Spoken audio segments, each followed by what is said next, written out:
Okay, so good morning. Ngayon ay June 22. Mag-aalas 8. Advance to ng mga 10 to 12 minutes. So, ayan. Dito tayo.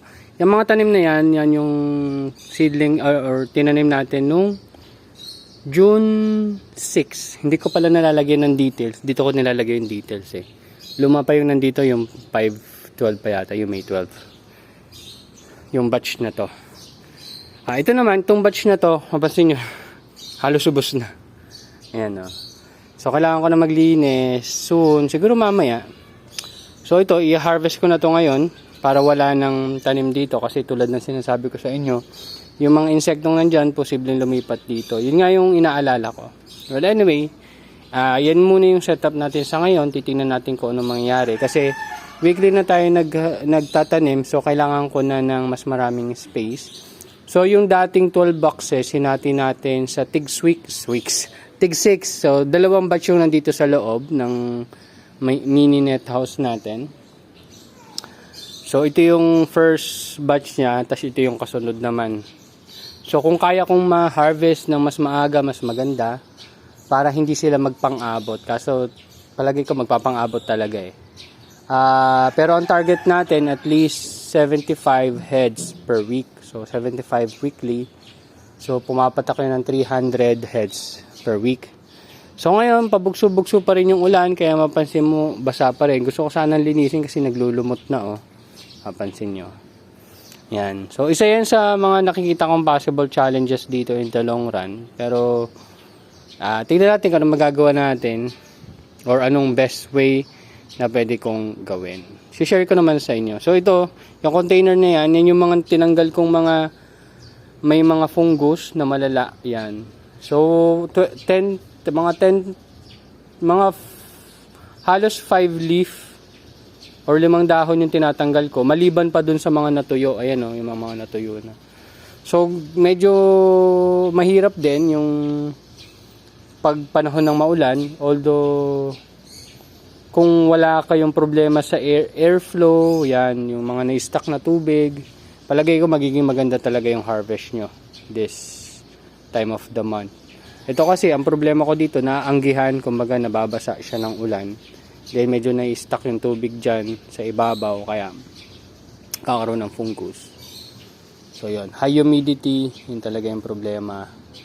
And yeah. So, pakita ko lang sa inyo yung ating for harvest next week. Pero possible Tuesday pa lang mag-harvest na ako. Kasi, wala na akong pang display doon kay Kuya Jojo. Hindi ko lang kung aabot pa to. Kasi Monday, sarado siya eh.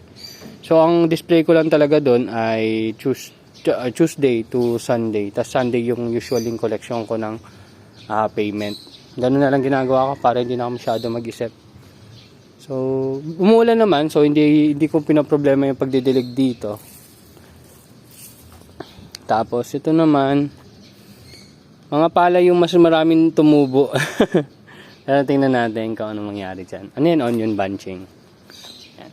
So, yung isa dito, binigay ko sa kapitbahay kasi may parang project yata sa school. So, ang isang nagaganda, hindi naman siguro nagaganda. Dito sa setup na to, hindi masyadong nababasa eh. Hindi katulad doon kasi mataas eh, tas yung hangin pagpupunta doon, tumatama yung ulan dito sa net, nakakapasok pa rin kahit hanggang doon sa gitna. Dito sa ganitong setup na to, hindi masyado. So bala ko, yun, isa talaga sa bala ko is magpagawa pa ng ganito, pero redesign. So may bagong naiisip akong design na mas madali, na posible namang gumana. Hindi mo naman malalaman hanggang hindi mo sinusubukan. Yun naman lagi kong kumbaga pinaniniwalaan. Subukan mo muna. Pero dito sa part na to, may mga nabansot. Ayan. So, tulad ng banggit ko, yung kada 1 meter, yung nasa kaliwa ang Nutrihydro, nasa kanan ng Kiss. Ayan, ganun din dito. Nutrihydro tapos Kiss. Tapos dito Nutrihydro tapos Kiss. So ayan, Hindi ko iaangat kasi pag inangat ko, may mga tubig na trap dito na huhulugan yung tanim natin eh. So ito yung 5/16 or nung May 16 na tanim. Ayan o, May 16. Yan sila. Pero gusto naman yung laki nila. Actually, malaki na yan. Pero yan, 5 days before harvest. Kasi sa ano pa to eh, sa Friday pa yung 42 days ito eh. So mga ano yan, 37 days old. Pero malaki na, no? Actually, yung iba pwede nang i-harvest yan. Oh. Ayun, oh. Malaki na siya. Ayun, oh. Ito kamay ko. Yan, ito malaki. Ito pwede nang i-harvest. So kung ikukumpara natin sila dun sa 51 days, yung 51 days talaga malaki, lalo na kung walang mga fungus yan. Ang lago niyan. Bigat din yan. So anyway, kaninang umaga nag-harvest tayo dito ng 24. 20 talaga, tapos dinagdagan ko lang ng tig-iisa per batch kasi apat na ano yun eh. Apat na batch tuloy. Parang apat na order yun eh. So yung 20 tigli 5. So ang ginawa ko tiga-6 na lang sila.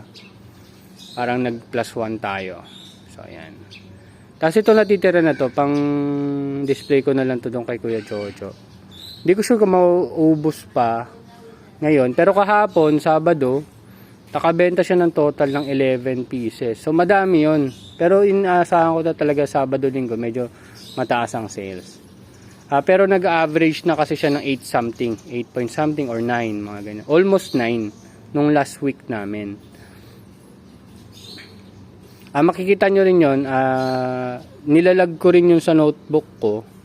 So makita nyo rin yung details or data na yon. Although hindi ko masyadong dinetalya na kung ilan ba yung sales ng umaga, ilan ba yung sales ng gabi. Per day ko na lang ginawa. Siguro sa susunod gagawin natin yon para lang magkaroon tayo ng comparison in terms of time of day. Pero pag maulan talaga, pero pag maambo niyan, medyo malakas ulan, konti talaga customers kahit dun sa lechong manok business namin. Anyway, yun dito, nakita niyo yan, yung ruksay, ayan, ruksay, naalala ko na yung variety ng red lettuce natin ngayon. Yung ruksay, meron din ako niyan dun sa kabila. Yan, ito ruksay. Pero ang napansin kong kakaiba ng pagtubo dito is mas mapula siya. Ayan, mas mapula siya. Kumpara dun sa kabilang taniman natin. Yung sa location 1. Yun. Meron din tayong ruksay doon. So pag nag-update ako doon, baka makita nyo. Ayan. So yun yung napapansin ko. Ayun, no? Kitang-kita talaga na red pa siya. Kasi dati, yung dun sa kabila, yung mga ganyang kalaki pa lang, hindi pa masyadong halata. Ngayon, halata na agad malayo eh. Kahit malayo pa lang. So anyway, hopefully, maging okay naman yung tanim natin dito. So nilagyan ko ng iba't ibang yung iba't ibang box. Yung 4 na box, merong ruksay and hydraulic. Yan. So hopefully maging okay siya. Siguro ito, next time iurong ko dito ng konti. Kasi dito naman yung patak eh. Para mabawasan yung angle niya doon. Yun yung problema ko. So ito malamang iurong ko ng konti. Tapos ito urong ko dito ng konti. Kasi yung patak dito eh. Yan. Wala pa ako nagagawang solutions. Well anyway, yun lang naman. Wala naman akong kakaibang isi-share sa inyo ngayon. Pero ganun lang. Ang nangyayari rin pala, kunyari, nag-harvest ako, naubos ko na itong isang box. Yung tubig niyan, hindi ko, nililipat ko sa kabila. Or dinidistribute ko dun sa ibang box. Para hindi na ako magre-refill. Kasi ang nangyari lang naman nung summer, sobrang lakas nilang uminom siguro or kumain ng nutrients. Nauubos nila yung reserve nilang tubig. Ngayon, na medyo malamig yung panahon or maulan, hindi na masyado. Yun yung napansin ko. Yun lang naman. Thank you very much and see you next updates mga tropa. Bye-bye.